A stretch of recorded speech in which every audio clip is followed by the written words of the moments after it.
یہ ایک نوجوان آدمی کی کہانی ہے جو کسی فیکٹری میں کام کرتا تھا۔ اس کا جو استاد تھا فیکٹری میں وہ ایک بوڑھا سا آدمی تھا۔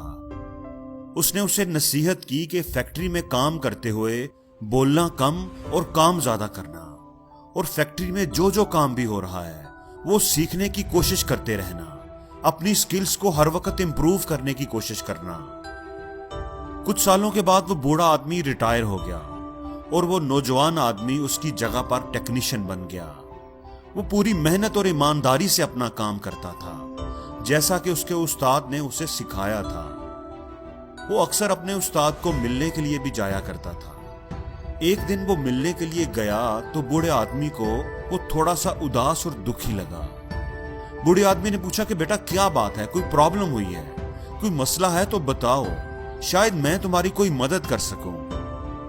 نوجوان نے ایک ٹھنڈی سانس لی اور بولا، اتنے سالوں سے میں آپ کی ہدایت کے مطابق پوری محنت اور ایمانداری سے اپنا کام کر رہا ہوں۔ میں نے کام کے سلسلے میں کبھی کوتاہی نہیں کی، لیکن میں دیکھتا ہوں کہ کمپنی نے ابھی تک مجھے پروموٹ نہیں کیا، جبکہ میرے بعد آنے والے لڑکے جو کام کے حوالے سے کسی طرح بھی میرے مقابلے پر نہیں، وہ مجھ سے آگے نکل گئے ہیں۔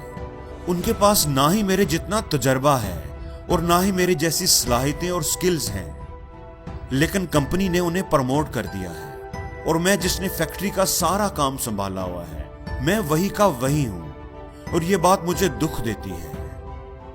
بوڑھا آدمی تھوڑی دیر سوچتا رہا اور پھر پوچھا، کیا تمہیں پورا یقین ہے کہ فیکٹری کا تمہارے بغیر گزارا نہیں چل سکتا؟ سارا کام تم نے ہی سنبھالا ہوا ہے۔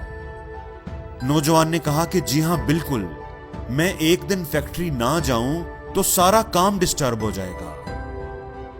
بوڑھا آدمی تھوڑی دیر سوچتا رہا، پھر وہ نوجوان کی طرف مڑا اور بولا، اگر ایسا ہی ہے تو پھر ایک دن فیکٹری سے چھٹی کر لو، کوئی بھی وجہ بتا کر فیکٹری سے چھٹی لے لو، تمہیں تھوڑا سا ریسٹ کرنا چاہیے۔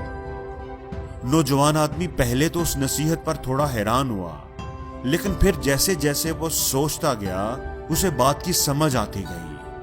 اس نے اپنے استاد کا شکریہ ادا کیا اور جلدی جلدی فیکٹری روانہ ہو گیا تاکہ چھٹی کی اپلیکیشن دے سکے۔ جب وہ چھٹی کے بعد اگلے دن فیکٹری پہنچا تو مینیجر نے اسے فوراً اپنے آفس بلایا اور بتایا کہ کل جب وہ فیکٹری نہیں آیا تھا تو فیکٹری کا کوئی کام بھی صحیح طریقے سے نہیں ہو پایا۔ جو کام وہ بڑی آسانی سے کر لیا کرتا تھا، دوسرے لوگوں کو وہ کام کرنے میں بڑی مشکلات کا سامنا کرنا پڑا، اور انہیں سمجھ نہیں آ رہی تھی کہ اس مسئلے کو کیسے حل کریں۔ تمہاری غیر موجودگی میں کمپنی کو صحیح معنوں میں تمہاری اہمیت کا اندازہ ہوا ہے۔ تمہارے کام کی اہمیت کو سامنے رکھتے ہوئے کمپنی نے فیصلہ کیا ہے کہ تمہیں پروموٹ کر دیا جائے اور تمہاری تنخواہ میں بھی خاطر خواہ اضافہ کیا جاتا ہے، تاکہ تمہاری حوصلہ افزائی ہو اور تم مزید محنت اور دل جمی سے کام کرتے رہو۔ وہ نوجوان لڑکا دل ہی دل میں بوڑھے استاد کی عقل مندی کی داد دے رہا تھا۔ اب اسے سمجھ آ گئی تھی کہ کامیابی کا راز کیا ہے۔ اس واقعے کے بعد جب کبھی اس نوجوان آدمی کو اپنی تنخواہ بڑھوانی ہوتی یا کوئی اور بینیفٹ لینا ہوتا تو وہ آفس سے چھٹی لے لیتا، اور جب وہ واپس آفس آتا تو اسے اس کی مرضی کا فائدہ مل جاتا۔ کتنا ہی وقت ایسے ہی گزرتا رہا۔ ایک دن جب وہ چھٹی کے بعد فیکٹری آیا تو گارڈ نے اسے اندر داخل ہونے سے روک دیا۔ گارڈ نے اس کے ہاتھ میں ایک لیٹر تھمایا جس پر صاف صاف لکھا تھا کہ اسے نوکری سے نکال دیا گیا ہے۔ وہ نوجوان آدمی یہ سب دیکھ کر بڑا حیران ہوا۔ وہ ایک شوق کی کیفیت میں تھا۔ اسے کچھ بھی سمجھ نہیں آ رہا تھا کہ بیٹھے بٹھائے اچانک یہ سب کچھ کیسے ہو گیا۔ جب اسے کچھ بھی سمجھ نہیں آئی کہ اب وہ کیا کرے تو وہ اس بوڑھے استاد کے پاس چلا آیا۔ اس نے استاد کو ساری بات بتائی۔ مجھے سمجھ نہیں آ رہا کہ آخر انہوں نے مجھے نوکری سے کیوں نکال دیا ہے، آخر کیا غلطی ہوئی ہے مجھ سے؟ نوجوان آدمی نے پوچھا۔ میں نے تو بالکل ویسے ہی کیا جیسے آپ نے مجھے سکھایا تھا، تو پھر میرے ساتھ ایسا کیوں ہوا ہے؟ تم نے ویسا بالکل نہیں کیا کیونکہ تم نے میری بات پوری سنی ہی نہیں تھی، بوڑھے آدمی نے افسوس سے کہا۔ تم یہ بات فوراً سمجھ گئے کہ ایک بلب جو ہمیشہ ہی جلتا رہے اس کا کوئی نوٹس نہیں لیتا، اس کی موجودگی اور افادیت کا کوئی احساس نہیں کرتا۔ لوگ تبھی اس کی اہمیت کو سمجھتے ہیں جب ایک دن وہ بلب جلنا بند ہو جائے۔ تمہیں یہ بات اتنی اچھی لگی، اتنی سمجھ آئی کہ تمہیں اس کو اپلائی کرنے کی جلدی پڑ گئی اور تم فوراً ہی چلے گئے اور میری پوری بات نہیں سنی۔ میری بات کا دوسرا حصہ سننے سے پہلے ہی تم چلے گئے۔ بات کا دوسرا حصہ؟ نوجوان نے حیرانی سے پوچھا۔ اسے اب لگنے لگا تھا کہ واقعی اس سے کوئی بہت بڑی غلطی ہو گئی ہے۔ مہربانی کر کے مجھے بتائیں کہ دوسرا حصہ کیا ہے؟ نوجوان آدمی نے پوچھا۔ بوڑھے آدمی نے کہا کہ دوسرا حصہ پہلے حصے کی نسبت زیادہ اہم ہے۔ اگر کسی کو یہ لگنے لگے کہ یہ بلب بار بار بند ہو جاتا ہے، یہ ریلائبل نہیں ہے، تو پھر وہ بلب بدل دیا جاتا ہے، اس کی جگہ پر نیا بلب لگا دیا جاتا ہے۔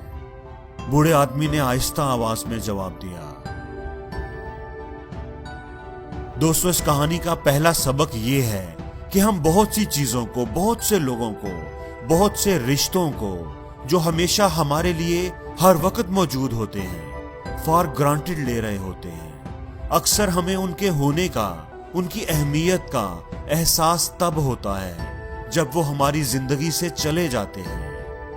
اس لیے کسی ایسے دن کا انتظار کرنے کی بجائے اس سے پہلے ہی ان کی قدر کریں۔ اور دوسرا یہ کہ اگر آپ کسی کے لیے ہر وقت ہی اویلیبل ہوں تو آپ کی اہمیت نہیں رہتی۔ لوگوں کو اپنی اہمیت کا احساس دلانے کے لیے بعض دفعہ تھوڑی سی دوری بھی اختیار کرنی چاہیے، لیکن ہمیں اتنا دور ہرگز نہیں جانا چاہیے کہ لوگ ہمارے بغیر ہی جینا سیکھ لیں، ہمارے بغیر ہی رہنے کے عادی ہو جائیں۔ زندگی میں ہمیشہ میانہ روی، ایک بیلنس بنا کر رکھنا چاہیے،